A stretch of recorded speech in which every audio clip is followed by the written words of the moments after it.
Okay, it's me. It's me. It's Mr. G. Try number 4 on doing this lecture.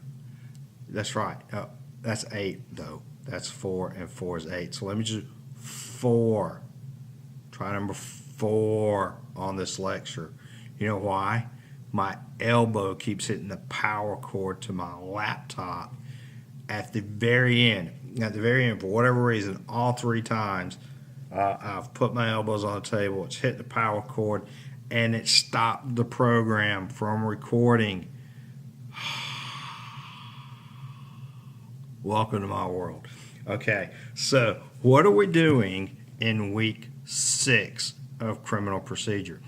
We've moved all the way through the trial processes. I know it's been kind of dry, but you really need to understand how trials work. That's the most important thing you're going to do when you get into the law enforcement world is trying people and holding people's lives in your hands. So now we're going into the appeals court process. And after this week, we're going to move into search warrants and all the paperwork and various different things. We'll move totally out of courts after this week, and we'll probably have a test next week. Don't worry about it. I'll put a video out. It's not going to be very difficult. It's going to be a mastering test, meaning I'm not even going to let you be able to finish it until you pass it. So don't panic. It's just to document that you do know what we're talking about. So we're moving into appeals, and I've got several things I want you to look at this week. First of all, I've got the audio of an Alabama Supreme Court case or appeals court case. And I want you to listen to it. You don't have to listen to all of it because it's like 2 hours long. But what I want you to listen to is the difference in how an appeals court case is presented and how a criminal case is presented. And remember, when you're in the appeals court, that means that your client is already guilty. Or the person in the case is already guilty. So what they're having to do is appeal the constitutionality of the process that had them convicted, okay? It's not about guilt. It's not about innocence. It's my rights were violated at some point during this trial, or the way the process was handled was not constitutional. And if you can prove it wasn't constitutional, they throw the whole trial out, which means the conviction is lifted because the trial is thrown out. The conviction per se is not thrown out. They talk about the conviction being overturned. That's not really accurate. They don't overturn the conviction. What they do is they say the constitutionality of this trial was thrown out. So they throw out the trial process. That's criminal procedures. So keep that in mind. Whenever you hear somebody saying, well, his conviction was overturned, I said, they're not overturning the conviction. They're overturning the trial process, which led to the conviction, which means that the conviction is lifted as that process is thrown out.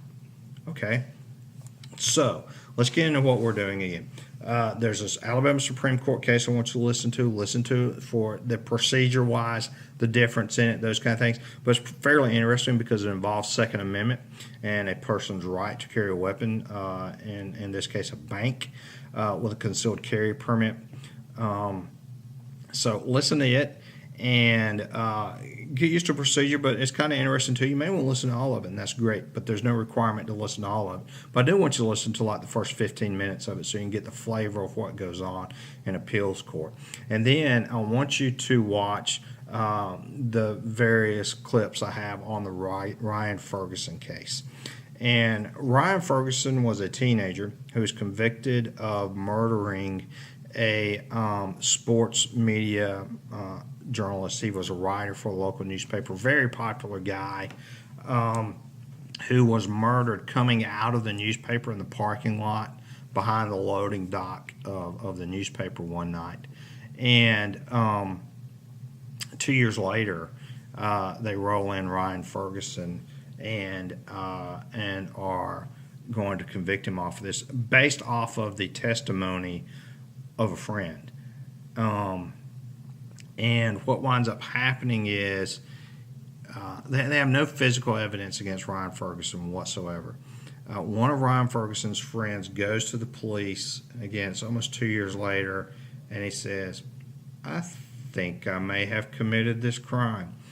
And if you'll notice, first of all, when we talk about appeals, we talk about constitutionality, we talk about whether police handle a case, whether they lead witnesses, those kind of things. I want you to look at how they handle the interviews of both Ryan and his friends, how they plant information. In fact, they come out and tell the friend who's supposedly testifying about the murder what was used as the murder weapon. They tell them where the crime scene was. It's just blatant things that you should never do in an interview that were done. Again, the community was really pushing for a conviction in this case. At the time, the person that was the district attorney was about to run for a judge's seat or a bench. He wanted to become a judge, and he was about to run for that because those are elected. And so he needed to get resolution in this case. He needed public behind him to have resolution. So what better way than all of a sudden you have a friend come in and think, I may have committed this crime. And as the friend's confessing, he's realizing, oh, crap, I may go away from murder. And so he starts rolling it over on Ryan. And again, there's no evidence. At one point, pre-trial, the district attorney calls in the janitor for the newspaper who was at the loading dock around the time of the murder. And the district attorney's holding a newspaper with Ryan and his friend's picture on the front page. And he's saying, have you seen these two guys? And the guy's like, oh. And the DA tells him, the janitor is a convicted child molester, is out on either probation or parole. And the district attorney basically tells him, you'll remember these two guys when we come to trial, or you may go back to jail, or you will go back to jail. So things like that were going on, and Ryan was convicted. And it goes to appeals. I think 10 appeals he had. And remember, once you're convicted, you're guilty. You're right. You have a right to an appeal, but after that, you may not get any more rights to appeals because they're not looking at whether you're guilty. That's finite. You're guilty. They're looking at how the process was handled. Unless you can find some really valid reasons on why they need to review how this case was handled, they're not going to bring it back to an appeals court. I think his wound up being appealed like 10 times, and just a lot of craziness going on with this trial. But something that's really important, I want you to notice what goes on. Now, I'm not a big fan of media involvement a lot of times in cases and all that, but sometimes I can do some good. A lot of times I get stuff wrong, but a couple of times recently where these people have been wrongly convicted, they've done some good stuff. So if you look at like Dateline got behind Ryan Ferguson's case, and they started because if you notice, one thing you'll notice when we looked at Supreme Court hearings and you looked at this appeals court hearing in Alabama, they're very closed doors. You won't get video out of there. Rarely do you get audio out of there. They're closed doors. People don't get permitted into those proceedings. So what happens is it's the same kind of stuff that led to appeals court can continue to occur in the appeals court itself. So Dateline got involved and started doing some documentaries on Ryan's case and really brought a lot of national attention to it, and eventually led to the trial being overturned. Now, you'll hear a lot of times when things go through the appellate court, they'll say the conviction was overturned. It's not really accurate because once you're found guilty, you're guilty. They don't overturn the conviction. What they overturn is the process that found you guilty. So when that process is overturned because it wasn't valid, your conviction is done away with as well. But they're not overturning the conviction. It's important to know that. They're not making a decision on whether you are actually guilty or innocent. They're making a decision on whether that process was constitutional or not. So saying that the conviction was overturned is not really accurate. It was not the conviction that's overturned. It's the process that was overturned that found you guilty. Okay?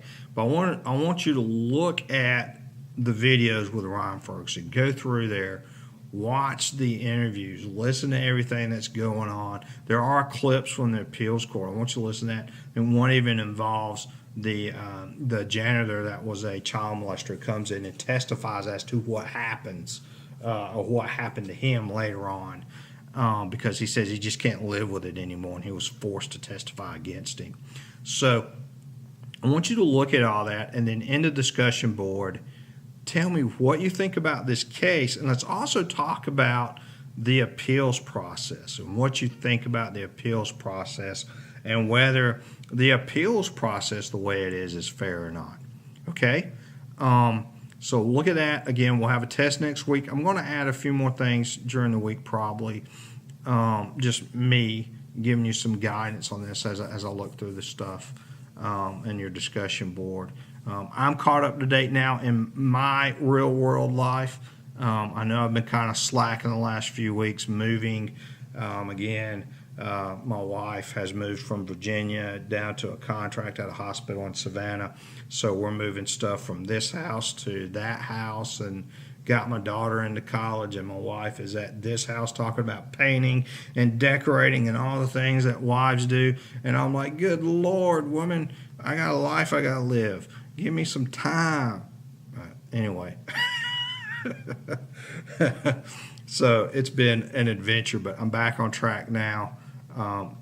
Changed my meds. I got really sick there for a while too. I have health problems. I'm medically retired, by the way. So I'd been really sick, and then all this move stuff happened. So I'm kind of like back on track now. So y'all have to forgive me. If you have any questions, let me know. Hit the discussion boards. Tell me what you think about Ryan Ferguson. Next week we're going to move into doing documents and some hands-on kind of stuff for the rest of the semester. Okay. All right. Appreciate it. Talk to you guys later. Have a great week.